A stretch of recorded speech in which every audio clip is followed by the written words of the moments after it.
ഇന്ന് ഞാൻ റോഡിൽ കൂടെ ഡ്രൈവ് ചെയ്ത് പോയിക്കൊണ്ടിരിക്കുമ്പോൾ എൻ്റെ വണ്ടിയുടെ സൈഡിൽ കൂടെ ഒരു ടെസ്ലയുടെ സൈബർ ട്രക്ക് പോയിട്ട് പോകും.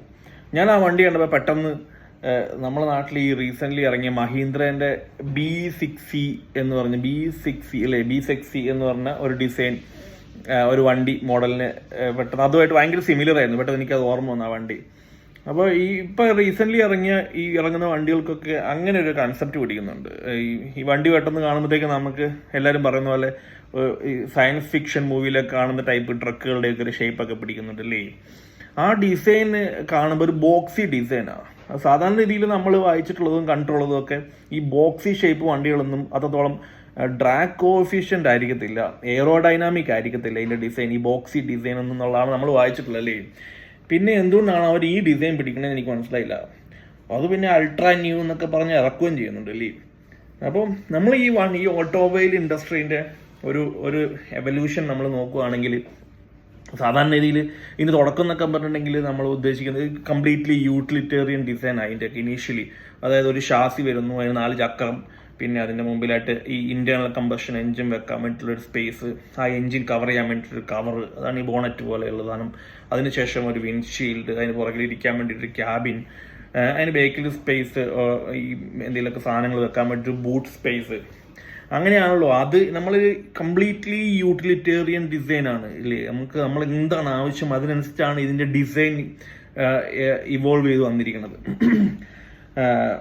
ഈ ഒരു വണ്ടികൾ, ഈ ഇലക്ട്രിക്കൽ വണ്ടികളിലേക്കൊക്കെ വരുമ്പോഴത്തേക്കും ഇപ്പോഴും അതിൻ്റെ മുകളിൽ ആ ടൈപ്പ് ഡിസൈന് മുകളിൽ സ്റ്റിക്ക് ഓൺ ചെയ്യുന്നതിൻ്റെ ഒരു മണ്ടത്തരം എനിക്ക് തോന്നി. നമ്മൾ ഈ ഫ്രണ്ടിൽ ആ ബോണറ്റ് എന്ന് പറയുന്ന ഭീകര ഒരു ബോക്സ് എന്നൊക്കെ പറഞ്ഞാൽ അന്ന് നമ്മൾ വെച്ചിരുന്നത് ഇന്റേണൽ കമ്പഷൻ എഞ്ചിൻ, ഒരു വലിയ ഭീകര എഞ്ചിൻ വെക്കാൻ വേണ്ടിയിട്ടുള്ള സ്പേസും അതിനുള്ള കവറുമായിട്ടാണ് നമ്മൾ ആ ബോണറ്റ് ഉണ്ടാക്കിയിരിക്കുന്നത്. ഇലക്ട്രിക്കൽ വണ്ടിയിലേക്ക് മാറിക്കഴിയുമ്പോഴും വീണ്ടും അതിന് ആ ഒരു ബോക്സ് ഷേപ്പിൽ മുമ്പിലൊരു പെട്ടി എന്തിനാണ് ഇരിക്കുന്നത് എന്നെനിക്ക് മനസ്സിലായില്ല. കമ്പാരിറ്റീവ്ലി ഒരു ഇന്റേണൽ കമ്പഷൻ എഞ്ചിനേക്കാളും താരതമ്യേന ഒരുപാട് ചെറുതായിട്ടുള്ള മോട്ടറുകൾ അതിലുള്ളൂ.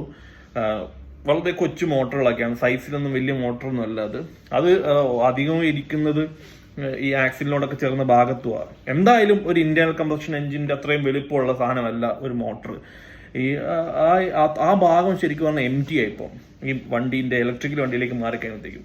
എന്നിട്ടും അവിടെ ആ ബോക്സ് ആണോ ഉണ്ടാക്കിയിരിക്കുന്നത് എന്തിനാ എന്നുള്ളതിനെ കുറിച്ച് ഞാൻ എപ്പോഴും ആലോചിക്കാറുണ്ട്. അതുപോലെ തന്നെ ഇലക്ട്രിക് വണ്ടിയിലേക്ക് മാറിക്കഴിയുമ്പോഴും നമുക്കൊരു ഫീൽ കിട്ടാനൊക്കെ വേണ്ടിക്കൊണ്ട് ഈ ആക്സിലറേഷൻ കൊടുക്കുമ്പോഴത്തേക്കും പഴയ വണ്ടീൻ്റെ എന്നുള്ള സൗണ്ട് ഇല്ലയോ, ഇന്റേണൽ കമ്പഷൻ എഞ്ചിൻ്റെ ഉള്ളിൽ നടക്കുന്ന ആ ഒരു സംഭവം, ആ ബ്ലാസ്റ്റിന്റെ സൗണ്ട്, അതിപ്പോഴും സ്പീക്കറിൽ വെച്ചിട്ട് നമ്മളെ കേൾപ്പിക്കുന്ന, നമ്മളെ സുഖിപ്പിക്കുന്ന ഒരു പരിപാടിയൊക്കെ കാണുന്നുണ്ട്.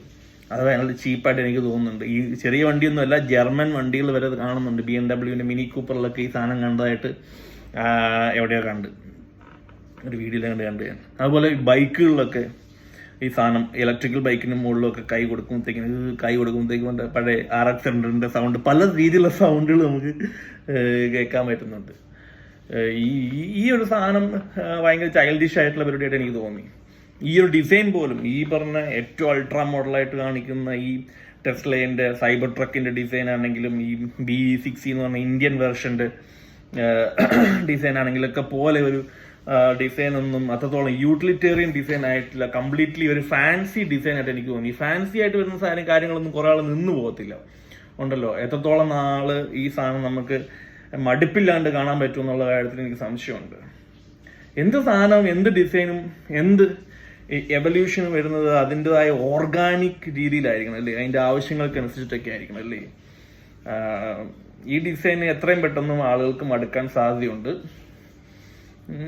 വണ്ടികളുടെ ഷേപ്പൊക്കെ കാലക്രമേണ മാറി പുതിയ പുതിയ ഡിസൈനൊക്കെ വരണം. പക്ഷെ ഇങ്ങനെയല്ല അത് വരണ്ടേ എന്നൊരു അഭിപ്രായം എനിക്ക് ഉണ്ട്.